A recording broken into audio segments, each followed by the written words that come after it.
Have you ever wondered how many of the known brands in the world today became the authority they are? Would you like to know about their humble backgrounds? How true would you be to have an idea of the strategies they adopted at different points of their existence to propel their companies forward?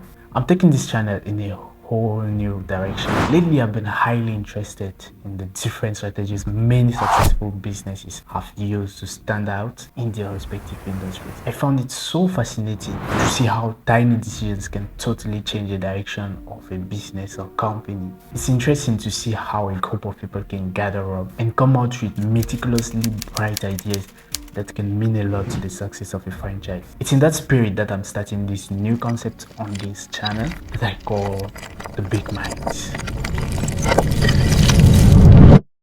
In this same optics, I'm working on my own business, something I've always wanted to do but didn't know how to start. As I'm progressively learning, I'm also applying all I learned in my project, so that what I'm telling you guys is actually what I'm doing. If you're interested in this kind of things, marketing and branding strategies, then you have just found the right channel to saturate your credits. From now on, you will have access to all of your favorite businesses, companies, and of course, all the key strategies they employ to change the world as we know it today.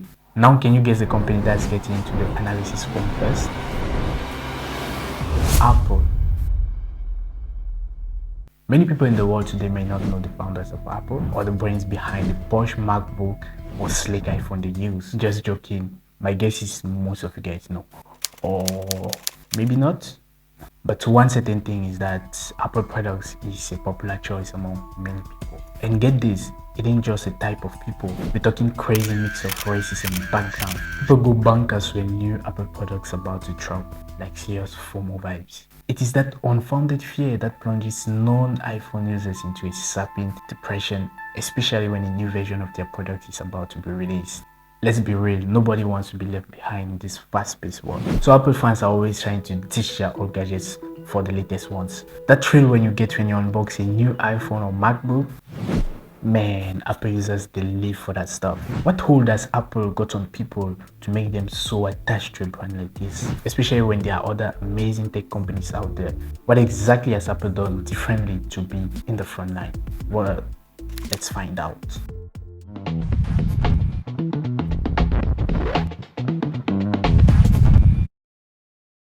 It's indeed an amazing thing that Apple has been leading in the technology sector when it comes to making gadgets such as computers and smartphones for many years, while many of their competitors are either looking to find ways to imitate or surpass them. Yes, I know many Android guys, especially Samsung guys, don't agree with this. Apple has imitated their competitors as well. That's a topic for another day. The technology war, since the fusion of two of the greatest minds that the world has ever known, Steve Wozniak and Steve Jobs, has gone through some massive advancement. What started as a little adventure between the young two Steves in the garage of Jobs' family home in the 1970s is what has become several things today, from being the face of technology evolution to being the status of class amongst its users. For example, there are many PC and smartphone brands out there, but there's usually an air of importance and class around the users of Apple products, which range from iPhone, MacBooks, iPads, iPods, you name it. So what is that thing that has continuously given Apple an edge over others in the industry? Apple has indeed excelled in a lot of areas that include product innovation, design superiority, ecosystem integration, user-centric strategy, branding and marketing, lasting improvement, etc. But in truth, Apple has invested a lot into design quality and user experience. Steve Jobs during his lifetime has often been found making relevance to the importance of user experience. One of his quotes on the subject is, "You've got to start with the customer experience and work backward to the technology. You can start with the technology and try to figure out where you can sell it." What Steve Jobs meant here is why technology is important. Focusing on users is more vital. Good designs cannot be achieved unless users are first understood. Doing otherwise will be putting the cart before the horse, and that just don't work. What if you start using this approach in your own company or business? Think of the users of your products or services, think of their needs, and then provide them with the solution.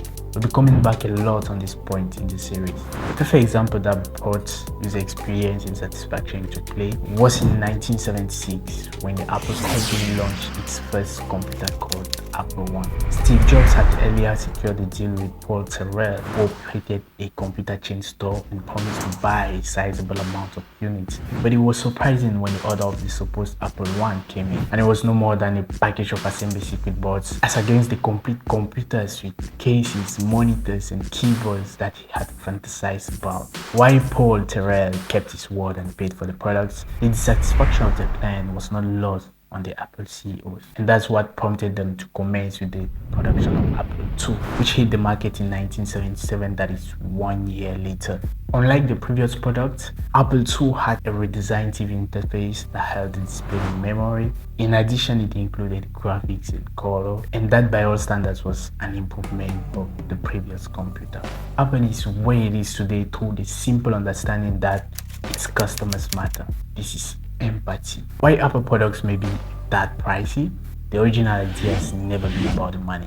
The idea has always been to understand the user and what it is they want to do with technology and tailor their products to their needs. Many of us start our business with a primary objective to make money as fast as possible, and that's why most of us eventually fail. Willing to have a successful business is not a sin, but providing better solutions, better experience, and better value to users or clients should be the core in every decision we make. And eventually money will come through because our clients need our solutions, our services, or our products.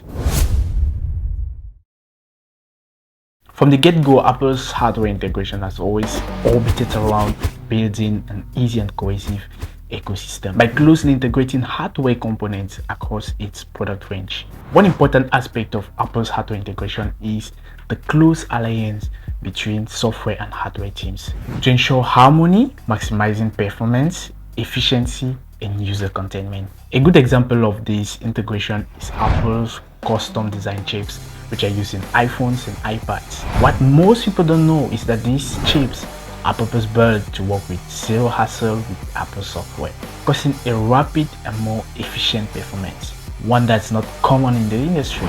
Additionally, Apple's hardware integration can be seen on how focused they are on user-friendly interfaces and intuitive design. Apple is always yearning to create devices that are easy to use and require only a little effort to set up and connect with other devices. It doesn't matter if you're pairing AirPods with an iPhone, utilizing handoffs to transfer tasks between devices, or even using iCloud to synchronize data across devices. Apple's hardware integration makes sure users have a smooth experience. Other Apple hardware integration include peripheral devices and accessories such as the Apple Watch, AirPods, and HomePod, which all integrate easily with iPhones, Mac, and other Apple products. Right there is why Apple is preferred among gadget users and tech enthusiasts. I know a bunch of people who buy Apple devices for these features. One of the key strategies of Apple that has made it a delight to most is its cohesive ecosystem. This is directed at creating a simple and integrated experience for users across their product and service lineup. The cohesive ecosystem includes the hardware, software, and services which all work together to furnish a harmonious, user-friendly environment. Apple's cohesive ecosystem makes provision for iPhones, iPads, Macs, Apple Watches, and Apple TVs. As an Apple user, your devices are built to work together, allowing you to effortlessly shuffle between them and access your contents from anywhere. You can, for instance, start a task on your iPhone and finish it on your Mac without missing step. This is nothing but good news for writers, designers, and anybody who wants flexibility in their job. Also, among the important features of the Apple ecosystem is the iCloud. You can call it Apple's cloud-based storage and synchronization service. This will enable users to save their data such as photos, documents, app data safely in the iCloud and access it from any Apple device. With this, you no longer have to worry about losing your data or fret about inadequate space to keep them. And we all worry about this, don't we? But yeah, Apple provides you with a solution for that. What about the effect Apple has on its competitors? Yeah, because Apple's competitors are watching, other companies are watching, they're seeing the strategies implemented by Apple. What do you think about that? What do they do? What's your reaction? With all the goodies that Apple brings to the table, it's only natural that other tech companies will want to act like them or try to topple them. For many years now, Apple has been shaping the industry, and they've been inciting different kind of changes in the tech industry. And there are some areas where the influence of Apple can't be denied. And here are some of the obvious areas where the impact of Apple cannot be denied: design and aesthetics.